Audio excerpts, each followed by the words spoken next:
오늘 제목은 자기 집에서 존경받지 못할 때, 이런 제목의 말씀입니다. 저는 초등학교 1학년 때 수유리에서 숙모님께 피아노 레슨을 받았습니다.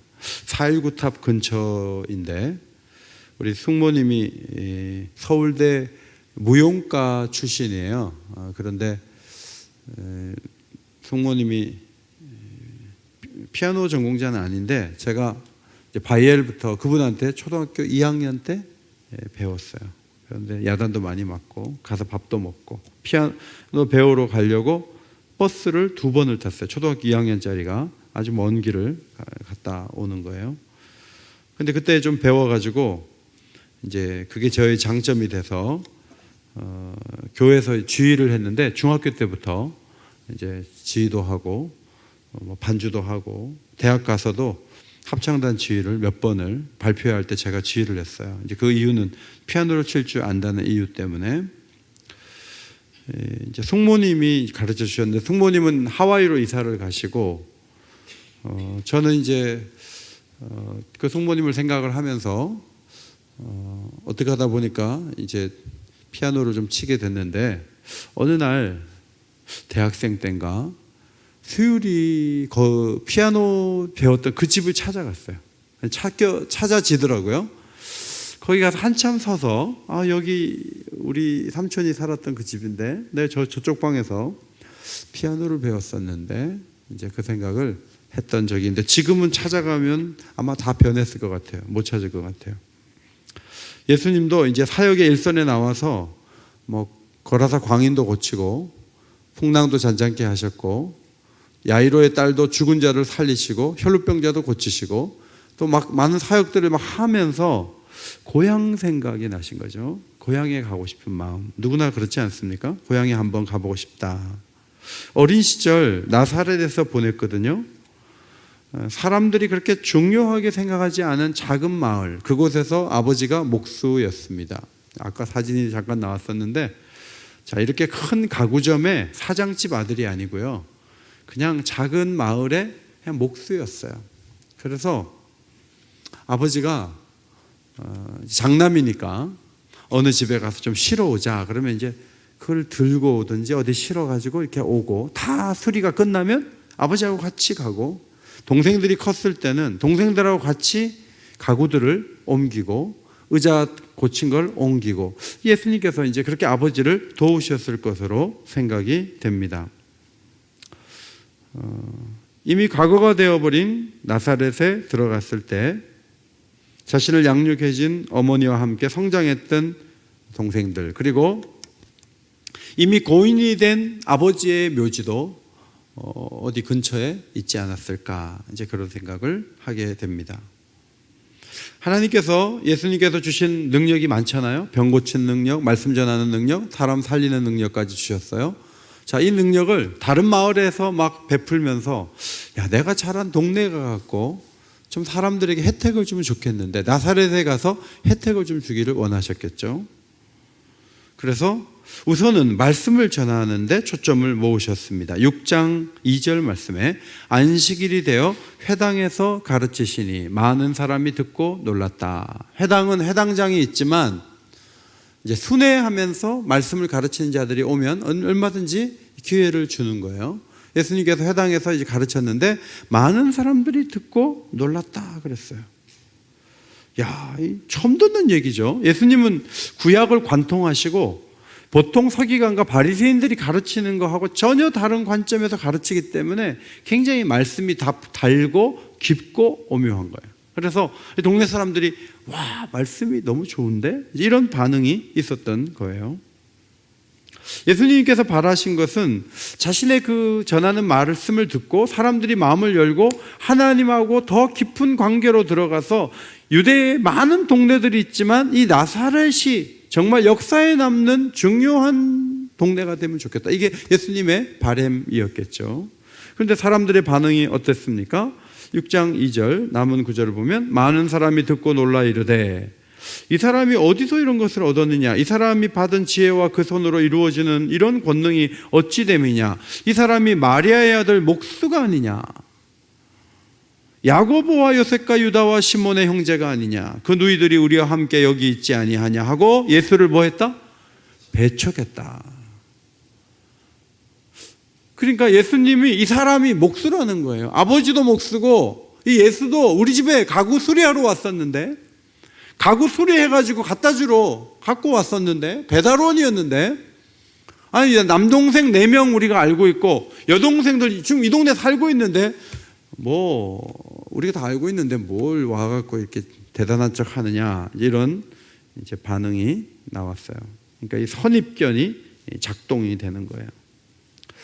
여러분, 선입견이 뭐죠? 선입견은요, 먼저 이렇게 해석이 다 된 거예요. 그래서 선입견이 있으면은 안 좋은 선입견이 있으면 그 사람이 아무리 잘해도 다 안 좋아 보이는 거예요. 그게 선입견이에요. 이게 하나의 죄성의 하나죠.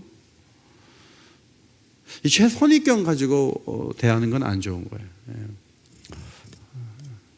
저희 동기들 중에 영국에 유학 갔다 온 나이가 조금 더 있는 형님인데, 그분이 동창회에 역사를 공부해가지고요, 종교개혁자들 아주 많은 분들 하나하나 해서 책을 한 권씩 내서 여러 권, 10몇 권을 냈어요. 그래서 그 중에 한 권을 20몇 권을 가지고 와서 동창회 모임에 쫙 뿌렸어요.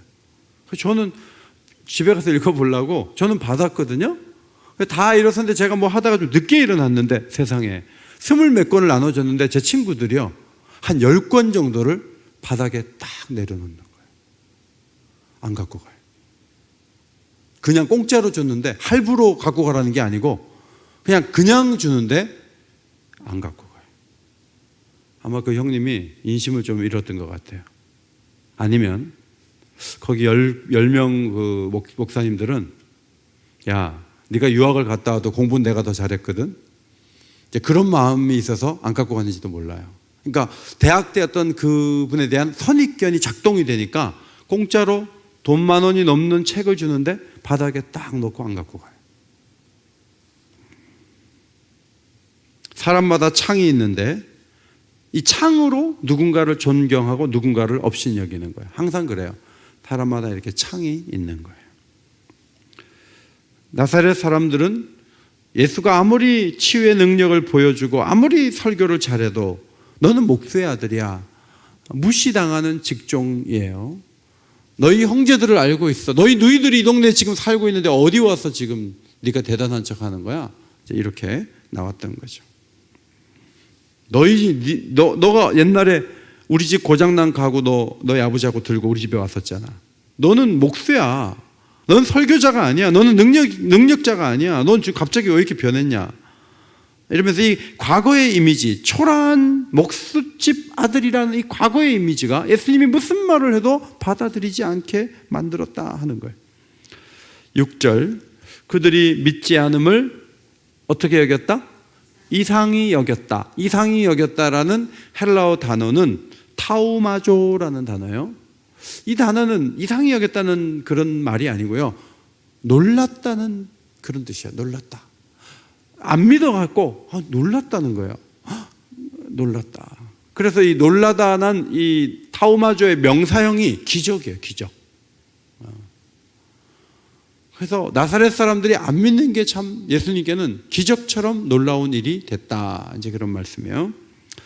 이 타우마조라는 똑같은 동사가 쓰인 말씀이 누가복음 7장 9절이에요. 우리 앞에 보시고 같이 한번 읽을까요? 시작.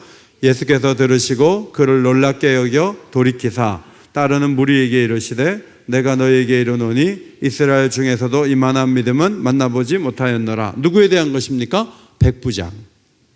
백부장이 자기 종이 병들었는데 예수님이 집에 가려고 하는데 이대로 오라면 오고 저대로 가라면 가고 종에게 시키는 거는 다 하는데 저희 집에 오는 거 감당하지 못해요. 그냥 여기서 말씀만 하세요. 저쪽에서 우리 종이 날 거예요. 이렇게 얘기하니까 예수님이 그를 놀랍게 여겼다는 거예요. 아니, 이방인인데 나를 언제 봤다고? 유대인들이 그렇게 구약 성경을 달달 외우면서도 예수님을 이해를 못하고 예수님을 작게 여겼는데 어떻게 이방인 백부장이 이런 얘기가 입에서 터져 나올 수 있지? 여기서 놀랍게 여겼다라는 단어가 똑같이 사용됐어요. 여러분, 우리가 이 세상을 살면서 예수님을 좀 놀라게 해드려야 될 것 같아요. 오늘 삼려전도회가 특성하는데 저는 예수님이 놀라셨을 것 같아요. 야, 다 100% 찬양대도 아닌데 어떻게 이렇게 잘하냐고.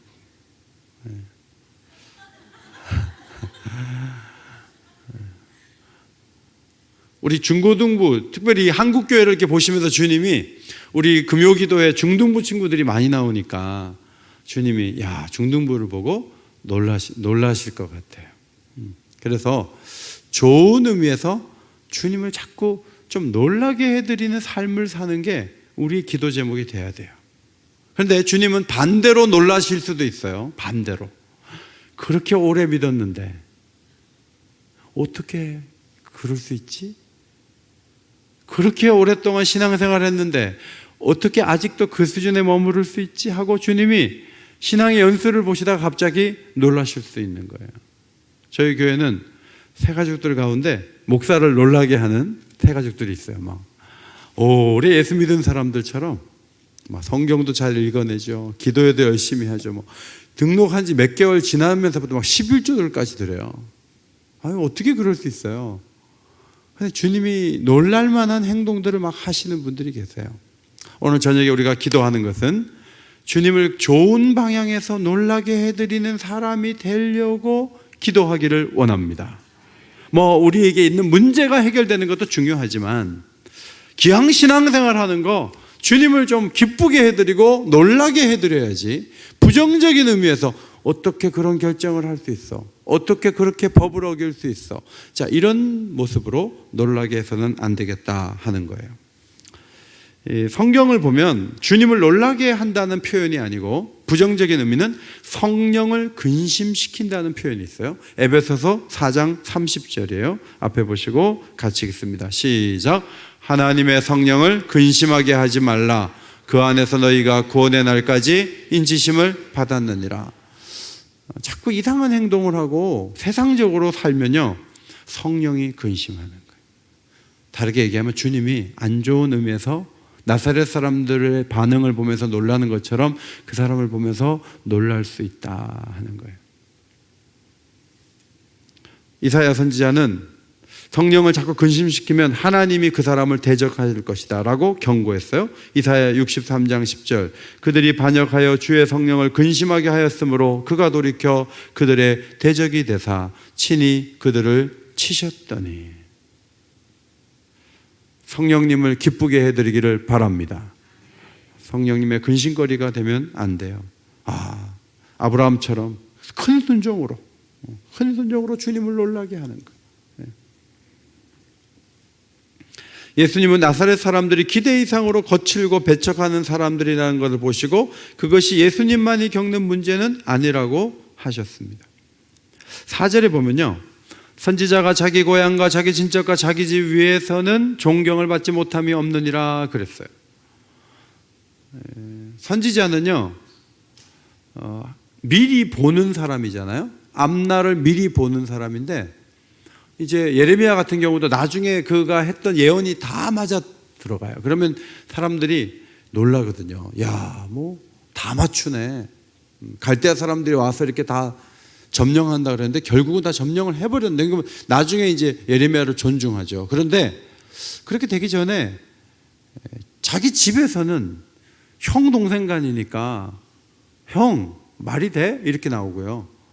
친척들도 그렇고 고향 땅에서는 선지자들이 잘 인정을 못 받는다 하는 거죠. 전에 여러분 기억나십니까? 그 인천 제2교회 이건영 목사님이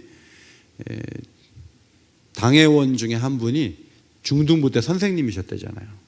그래갖고 그 목회 담임 목사로 왔는데 옥상으로 올라오라 그래서, 그래갖고 목사님이 2번이나 올라갔대요. 그럼 올라가면 막 목회 잘못한 거 다 적어갖고 와서 헤드락을 걸고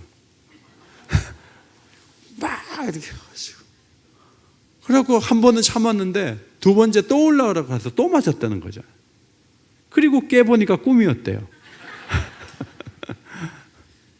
우리가 막 되게 놀랐는데, 우리가 이제 어떻게 그럴 수가 했는데 그러니까 옛날에 선생님이면 이제 어느 정도 그게 가능한 스토리가 되는 거예요.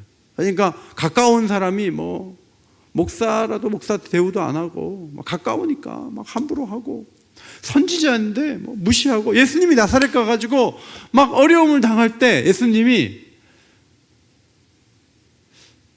이게 나는 왜 나사렛 사람 너무 나빠 이렇게 말씀하시기보다는 선지자들이 자기 고향 가서 대접받는 게 내가 처음이겠어? 어디 가나 그런 거지. 예수님이 이제 그렇게 나오셨다는 거예요. 자, 이게 어떤 상처와 어려움이 있을 때 거기서 매어 있지 않는 방법 중에 하나다 하는 것을 우리에게 성경이 보여주고 있어요. 예수님 동생들도요, 예수님을 굉장히 안 좋게 말한 게 요한복음 7장에 나오는데, 자, 한번 읽겠습니다. 시작. 스스로 나타나기를 구하면서 묻혀서 일하는 사람이 없나니 이 일을 행하려 하거든 자신을 세상에 나타내소서 하니 이는 그 형제들까지도 예수를 믿지 아니함이로라. 초막절인데, 형님 예루살렘에 올라가서 유명하게 되세요. 촌동네 이러고 있지 말고 당신 형님 유명해지는 거 원하잖아요. 그러면 가가지고 예루살렘 가서 한번 해봐요. 사람들 앞에 권능도 행하시고 가서 유명해지세요. 자, 이게 좋은 말이 아니죠. 비아냥거리는 거고 형님에 대해서 무시하는 거예요. 예수님 집에서 그런 대우 받았고요. 친족들이 붙들러 오고 마리아와 동생들이 예수님 미쳤다고 얘기 듣고 쫓아온 얘기가 마가복음 3장 마지막 부분에 나오잖아요. 여러분, 남편들이 직장 가서 어깨 딱 펴려면 아내가 인정해주고 자녀들이 막 존경을 해야 되는데 막 집에서 막 무시당하면요, 회사 가서 일이 잘 안 되잖아요. 그런데 예수님은 그렇게 속상한 마음을 갖고 계시기보다는 뭐 집에서나 고향 땅에서 선지자들이 언제 존경받았어? 뭐 그런 거지 뭐. 자, 이렇게 해서 지나갈 수 있었다 하는 거예요. 자, 어려움을 당할 때 우리가 그 어려움에서 벗어나는 방법 가운데 하나는 이런 생각을 해야 돼요. 나만 그런 게 아니다. 나만 그런 일을 당한 게 아니다. 이 생각을 하는 게 중요해요. 왜 상처가 깊이 마음속에 새겨지냐 하면 세상에 아무도 그런 일을 당한 사람이 없는데 내가 첫 상처를 입은 사람이다 라는 생각을 하게 되면 너무너무 억울해요. 너무너무 억울해요. 제가 주일날도 말씀드렸잖아요. 시력이 자꾸 떨어지는 목사님이 용산 캠퍼스에 갔더니 용산 캠퍼스에 그 시력이 거의 없는 선생님이 그러는 거예요. 목사님 참 그래도 행복하게 살았어. 목사님은 예쁜 와이프 얼굴 지금까지 보고 살았죠. 우리들은 와이프 얼굴이 어떻게 생긴지 몰라요. 막 거기 가가지고 막 다 어떻게 해요 이랬는데 그래서 그분들은 뭐라 그래요? 그 정도면 양호하네 이렇게 나오는 거예요. 그러니까 목사님이 오면서 막 여러 가지 생각하더니 이제 슬퍼하면 안 되겠다, 이제 그런 생각을 하게 되는 거예요. 입양아 모임에 이제 입양한 애들 데리고 가면요, 입양아 모임에 그 입양하신 부모님하고 애들하고 같이 오는데 40-50명이 다 입양아예요. 그러면 입양된 애들이 치유가 돼요. 이게 나만 입양된 게 아니고 이렇게 많이 있는데 뭐 쟤도 공부 잘해갖고 어느 대학 갔고 부모님하고 뭐 어디 외국 여행 갔다 오고 막 저 주변에 다 좋은 얘기 다 듣는 거예요. 그러면 엄마가 꼭 나를 낳지 않아도 입양됐지만 더 풍성하게 살 수도 있겠네, 이제 이런 생각을 하게 되는데, 입양 모임에 안 가고 내가 너 낳았다 하다가 어느 날 너 입양됐다라 그러면요, 그 충격에서 못 벗어나는 거예요. 그래서 이 일반화의 원리, 이것이 이 어려움에서 벗어날 수 있는 방법이에요.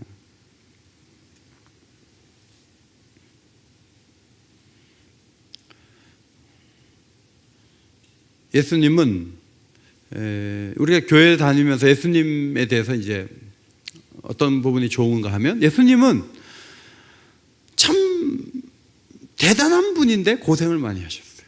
그리고 훌륭한 분인데 욕도 많이 먹고요.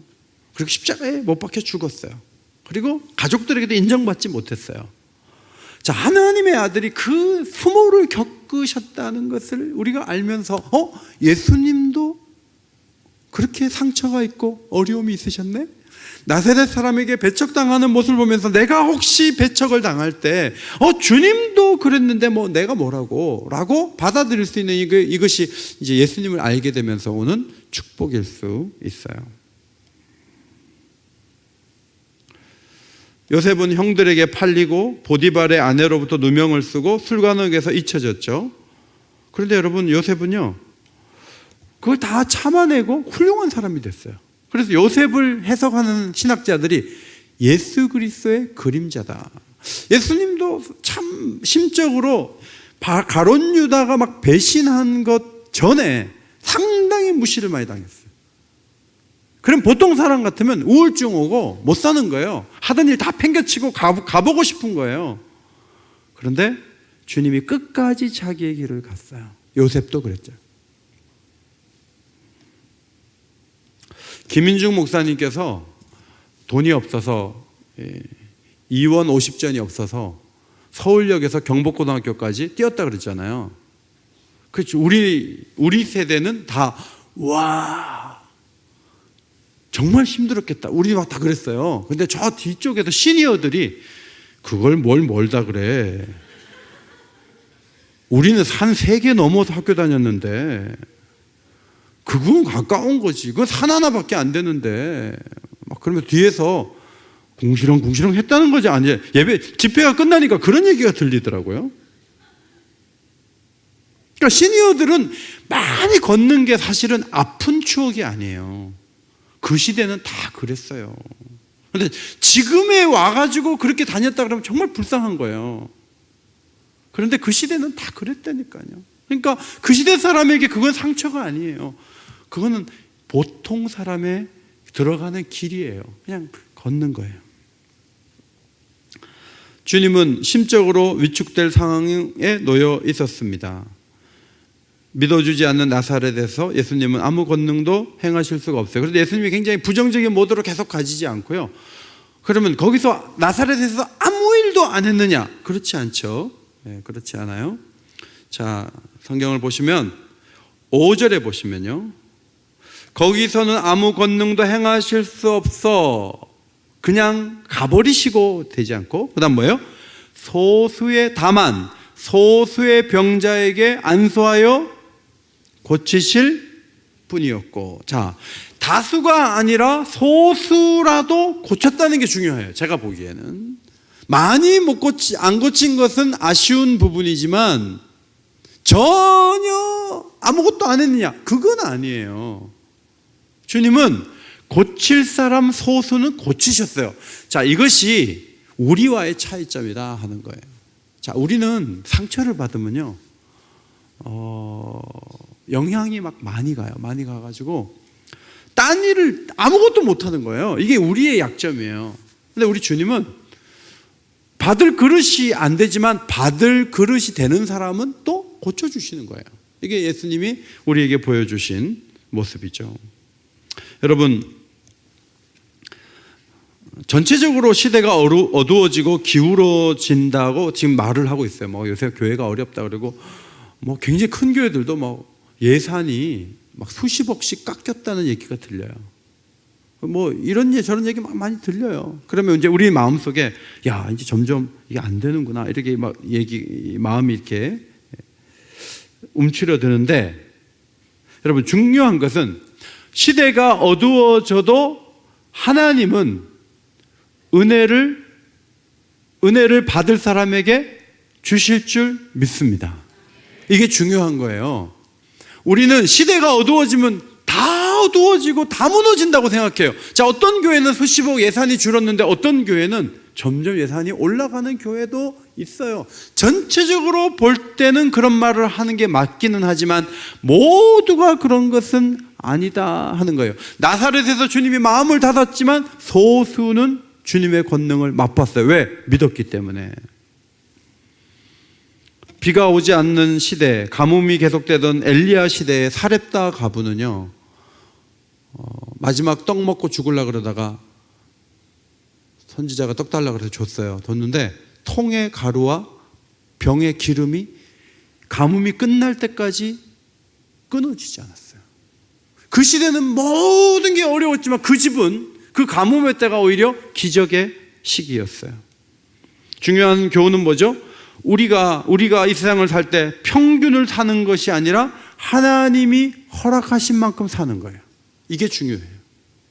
그래서 여러분 영적인 의욕을 가져야 되는 이유는 사람들이 말한 건 평균이고 하나님이 허락하시면 평균보다 훨씬 높은 은혜를 누리며 살 수 있어요. 믿으시기 바랍니다. 이것이 하나님 우리에게 주신 축복이에요. 자, 지금 평균 부부가 결혼해서 몇 명을 낳아요? 0.9로 들어가요. 0.9명이나. 그러면 모든 부부들이 결혼하면 전부 한 명 낳나요? 그렇지 않죠. 이석현, 윤희순 집사님네는 5명이에요.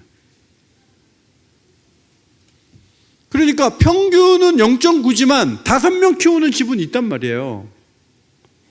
평균의 함정에 넘어가면 안 돼요. 예수님은 잠깐 있다 나사렛을 떠났지만 몇 사람은 회복을 경험하고 은혜를 받았다 하는 거죠. 여기에 우리의 소망이 있는 거예요. 그 다음에 6절이 희한하게 문단 나누기가 중간에 딱 동그라미 있는데 6절을 한꺼번에 묶었는데 저는 그건 의도가 있다고 생각을 합니다. 자, 6절 다시 한번 6절 전체를 한번 읽겠습니다. 시작. 그들이 믿지 않음을 이상히 여기셨더라. 이에 모든 촌에 두루 다니시며 가르치시더라 그랬어요.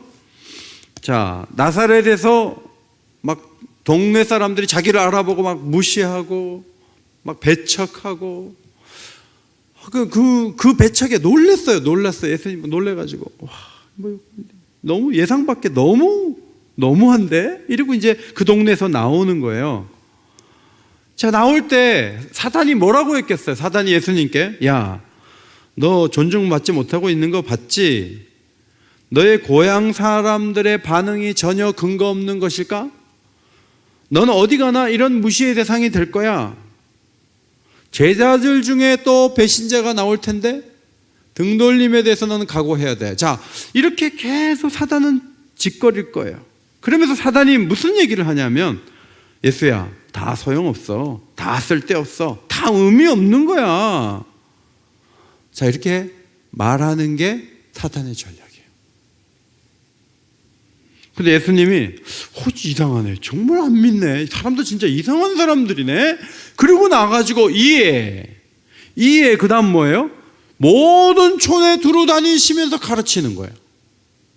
이게 상처에 머물지 않고 상처를 벗어나서 사는 방법이다 하는 거예요. 나사렛 회당에서 가르치다가 무시당했는데 또 가르치다가 무시당하면 어떻게 하고 숨지 않으셨다 하는 거죠. 자신을 필요로 하는 곳으로 적극적으로 가신 거예요. 여러분, 어떤 충격을 받으면 보통 사람들은 활동하는 것보다는요 생각하는 쪽으로 가요. 그래서 활동하는 거 다 끊고 입을 덮어 쓰고 생각하고 친구 만나서 얘기 막 나누고 그리고 자기 하던 거 안 하면서 막 머리를 복잡하게 만들어요. 근데 예수님은 그렇게 하지 않았어요. 모든 촌에 두루 다니시면서 예수를 기다리는 자들에게 좋은 것을 주셨어요. 이것이 예수님의 보여주신 아름다운 본이라고 할 수 있습니다. 제자들이 아까 나사렛에서 예수님이 민망하게 되는 모습을 봤잖아요. 1절에 보면 고향으로 가시니 제자들도 따르니라 그랬는데, 자, 제자들도 좀 풀이 죽어서 나사렛에서 나왔을 거야. 이거 예수님 고향이라 그래서 떡이라도 하나 더 먹을 줄 알았는데 완전히 사람들이 너무 거세고 못됐게 하네. 그래서 다들 풀이 푹 죽었겠죠. 그런데 예수님이 진짜 기분 나쁜데 한 일주일 동안 좀 감정 좀 식히고 움직이자 이러지 않으시고 7절에 보면요 12제자를 부르사 둘씩 보내시며 더러운 귀신을 제어하는 권능을 주시고. 여러분, 전도팀을 구성하잖아요. 훈련을 시키는 거예요. 예수님 승천하실 거니까 여기서 이제 전도 훈련을 해야 돼요. 그리고 이들을 보내는 거예요. 예수님이 한 10명 귀신 들린 사람 고칠 정도 되면 2명씩 6팀 나가면 60명 고치는 거예요. 더 효과적으로 일할 수 있는 거예요. 예수님이 승천하시면 이들이 이제 뭔가 앞으로 해야 되는 거죠. 오늘도 우리 선교사님께서 설교 전에 말씀하실 때 사실 추방되셨거든요. 중국에서 추방되셨어요. 그러면 추방되는 그 사건만 붙들면요, 상처되잖아요. 중국에서 얼마나 애쓰고 노력하고 정말 중국을 위해서 좋은 일 많이 하셨는데 중국 정부가 그럴 수 있나, 이런 생각을 할 수가 있어요. 그런데 그렇게 하지 않으시고 중국은 자유가 없어도 전도하려고 그랬는데 이렇게 자유로운 데서 내가 시간 한번 전도 좀 해봐야 되겠다. 자, 이 마음을 그렇게 먹는 것은 예수님이 보여주신 이 모습과도 통하는 거예요. 나사렛에서 상처받았으니까 내가 일주일 동안은 아무것도 하지 말아야지. 자, 그렇게 하지 않았어요. 앞으로 나가는 거예요. 여러분, 주님이 권능을 주시는 걸 보면요, 수십 단계의 훈련 과정을 끝냈을 때 권능을 주시는 게 아니에요. 주님이 권능을 주시는 이유는 현장이 있으면 권능을 주세요. 아멘. 현장으로 가면 권능을 주세요. 아멘. 자, 하나님께서 원하시는 일을 해야 되는데 권능이 없으면 귀신에게 오히려 눌릴 거 아니에요. 귀신이 있는 대로 가는데 이 제자들에게 권능을 줘야 될 거 아니에요. 그래야 나가서 싸울 수 있는 거 아닙니까? 예. 최근에 원로 목사님들이 오셔서 열심히 참 잘해주셨는데요, 담임 목사가 되면요, 부목사 때보다 하나님이 더 힘을 주세요. 제가 그걸 경험을 했어요. 저도 열심히 담임 목회 하다가 담임 목회가 끝나면 권능을, 열심과 열정과 지혜를 가져갈 수 있다고 저는 생각을 해요. 무슨 말인가 하면 금식 기도가 끝났을 때 권능이 오는 게 아니고요, 직임을 주실 때 힘도 주시는 거예요. 아멘. 여러분 가운데 직분 나만 부담스러워, 여기 아니에요. 그 직분을 감당하려고 하는 자에게 은혜를 주시고 지혜를 주시는 거예요. 직분을 안 하려고 하는데 무슨 건강이 필요하고 무슨 지혜가 필요해요. 하나님 나라에 아무런 유익이 없는데, 그러면 많은 것들이 사라질 수 있어요. 그래서 하나님 주신 직분을 정말 잘 감당하려고 애쓰면 하나님이 권능을 주시고 필요한 것들을 채워주실 줄 믿습니다. 이것이 영적인 원리예요. 나사렛은 과거의 땅이죠. 예수님 앞에는 가야 할 모든 총과 12제자들이 방문할 마을들이 눈에 들어왔어요. 자, 오래된 우리 70년 된 교회의 약점이 뭐죠? 자꾸 나사렛으로 자꾸 들어간다는 거예요. 나사렛에 나와가지고 딴 일 하면 되는데 자꾸 나사렛에서 모이려고 그러고 나사렛에서 들어가가지고 그 비난받는 그 집 찾아다니면서 마음 풀자고 자꾸 그래요. 그래갖고 시간을 보내고 있어요. 그러면 안 돼요. 너무 어렵고 힘든 이웃들을 가지고 너무 그렇게 와서 거기 매여 있지 마세요. 시간 없어요. 마음으로는 용서해도 돼요. 그런데 너무 화해하려고 그러지 말아요. 그냥 두고 가도 돼요. 맨날 과거로 돌아가서 그거 푼다고 앞으로 못 나가는, 예수님 그렇게 하지 않죠. 모든 촌으로 나가는 거예요. 예수님은 신만 신고 두 벌 옷도 가지지 말라. 자, 이제 나가면 굶을 거 걱정하고 입을 거 걱정하고 잘 거 걱정하는데 걱정하지 마라. 먹을 것, 입을 것, 잘 것도 다 준다. 그런데 중요한 것은 누가 우리 집에 와서 주무세요 그러면은 눈치 보다가 이틀 만에 옮겨 그러지 마라. 그 동네에서 전도 끝날 때까지 그 집에서 8박 9일, 9박 10일 그 집에 계속 머물러. 무슨 말이냐면 눈치 보지 마라. 담대하게 해라. 그렇게 주님이 말씀을 하셨어요. 성도 여러분, 교회를 위해서, 주를 위해서 뭔가 하는데 여러분이 굶을까봐, 어려워질까봐 염려하지 마세요. 하나님께서 채워주실 줄 믿습니다. 믿음을 가지고 앞으로 나가야 돼요. 그리고 예수님 이런 말씀도 하세요. 발 아래 먼지를 떨어버려 그들에게 증거를 삼아라. 자, 복음을 안 받아들이면 신발을 먼지를 떨어버리려면 어떻게 해야 되죠? 벗어야 되죠. 벗어가고 어떻게? 이렇게. 그러니까 안 받아들이면 막 상처받고 그러지 말고 먼지 딱딱 떨어지고 다음 장소로. 우리 선교사님도 먼지 탁 하고 오신 거죠. 이렇게 탁탁 하고. 그럼 내가 한국 가서 한다. 그리고 한국에 오신 거예요. 자, 예수님 12제자 중에 이 말씀대로 한 사람은 없는데 사도행전 13장 51절에 보면 바나바와 바울이 비시디아 안디옥에서 쫓겨나면서, 박해를 받아 쫓겨나면서 똑같은 행동을 했어요. 두 사람이 그들을 향하여 발에 티끌을 떨어버리고 탁탁 털고 이고니온으로 갔다.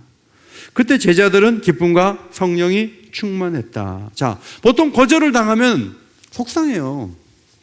왜 저 거절하지? 날 뭐 바보로 여기는 거야? 나도 뭐 집이 웬만큼 사는데 맨날 뭐 내가 구걸하듯이 다시는 내가 당신 상대 안 해. 이제 속으로 그러면서도 상처가 되는데, 예수님은 거절에 대해서 당당해야 된다. 이 거절은요, 나사렛에서 거절을 당하셨기 때문에 이 말씀을 하는 것은, 예수님의 마음 구조가 나사렛을 나올 때 눈에 보기에 신발을 턴 것은 아니지만 사람들이 너희밖에 없는 줄 알아? 내 권능과 내 이 전하는 말씀과 하나님에 대한 소개를 받을 사람이 얼마나 많은데 뭐 내가 여기서만 주눅 들어 있을 줄 알아? 예수님 그러고 나오신 거예요. 그리고 제자들에게 얘기하신 거예요. 담대해라, 당당해라. 예수님께서 말씀하신 거예요. 중요한 거는요, 양식 떨어지면 어떡하지? 거절당하면 어떡하지? 자, 이런 마음으로는 강력한 하나님 나라를 이루기가 어렵다는 거예요. 까짓 거 뭐 거절은 뭐 당할 수도 있는 거지. 신발 털어? 뭐 이러면서 딱 담대하게 하라는 거예요. 저는 목회를 하면서 성도들이 참 모든 어려움에 노출되어 있다는 걸 봐요. 뭐 교인들 중에 편한 것 같아도 뭐 신방 가보면 기도 제목 많고 참 어려움이 많아요. 근데 이제 문제는 뭐냐면, 하나의 사건이 터지면 그 사건이 그분의 삶 전체를 통제해요. 여기에서 주님과 우리와의 차이점이 있어요. 예를 들면 막내가 속을 썩여요. 그러면 속을 썩여도 막 기도하고 견디면 앞으로 나가면 되는데, 막내가 속 썩이는데 섬기 믿음이를 왜 안 한대요?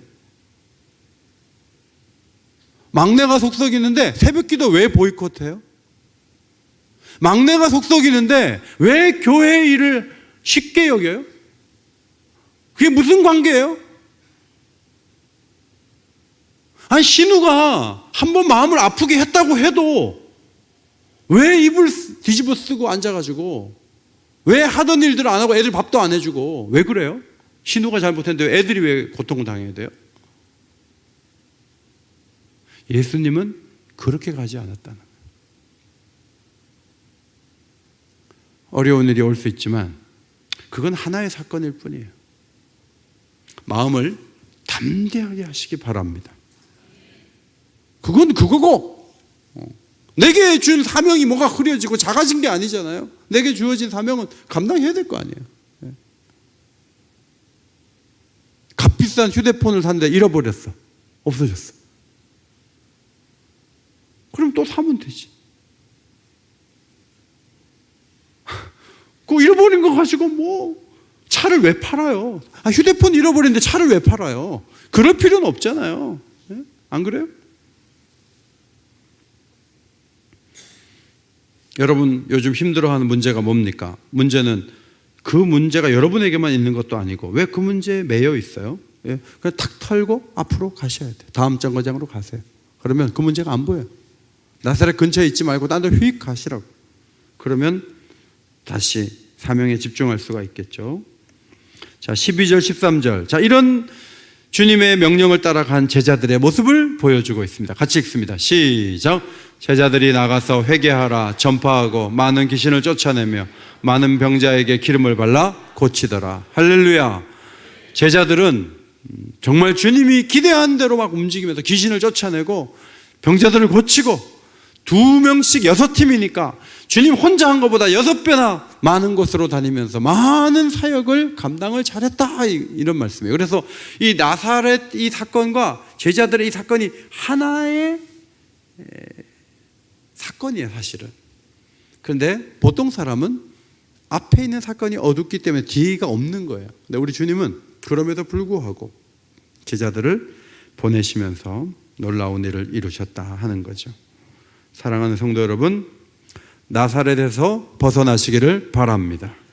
성령의 도구가 되시기를 바랍니다. 성장이 있고 유익이 있고 여러분을 기다리는 사람들이 얼마나 많은데 그 사람들에게 찾아가면 돼요. 뭐 교인들 중에 별말을 하는 사람 다 있잖아요. 뭐 괜찮아요. 어제도 제가 신방을 어디 갔다가 오면서 내려서 걸어오다가 또 신방을 가게 됐어요. 근데 저를 기다렸다는 듯이 얼마나 얘기를 나누고 1시간 동안 얘기를 나누고 가게에 가서 이렇게 하는데 중국 아이가 하나 들어왔어요. 초등학생. 막 충전을 좀 해달라는 그 가게에서.